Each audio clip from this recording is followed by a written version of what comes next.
મોટાભાગના શહેરોમાં તાપમાન ગગડ્યું. લઘુત્તમ તાપમાન સાથે મહત્તમ તાપમાન પણ ઘટ્યો. 14 શહેરનું તાપમાન 17 ડિગ્રીથી નીચે. અમેરિકાના કેલિફોર્નિયામાં પૂરની સ્થિતિ. સાન્તા બાર્બરામાં ધોધમાર વરસાદ નોંધાયો. પશ્ચિમ છેડે આવેલા ભારે તોફાનથી વરસાદની સ્થિતિ.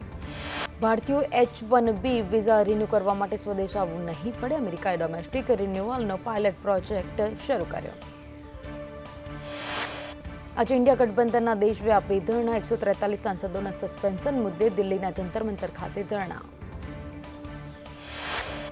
જમ્મુ કાશ્મીરમાં સેનાની ગાડી પર આતંકી હુમલો. રાજૌરીમાં આતંકી હુમલામાં 4 જવાન શહીદ, 3 જવાન ઘાયલ.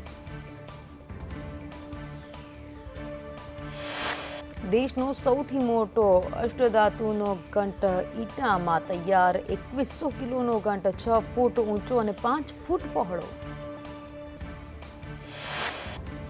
રાજ્યમાં 24 કલાકમાં કોરોનાના 11 કેસ. એક્ટિવ કેસની સંખ્યા વધીને 23. 24 કલાકમાં કોરોનાથી કોઈ મોત નહીં.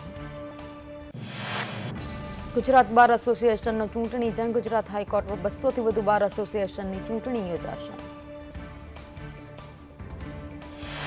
પેટલાદમાં કાર્યક્રમ દરમિયાન ડ્રગ્સ સામેની લડાઈમાં સહકાર આપવા સંઘવીની અપીલ. કોઈ ડ્રગ્સના રવાડે ચડે તો પોલીસને જાણ કરો. સુરત શહેરમાં રોગચાળો વકર્યો. 4 દિવસ તાવ આવ્યા બાદ 3 મહિનાના બાળકનું થયું મોત. પાલનપુરમાં પાલિકા હસ્તકની દુકાનનું ભાડું ન ભરતા 10 દુકાનો સીલ. વેપારીઓ દુકાન ખોલે તે પહેલા જ દુકાનો સીલ.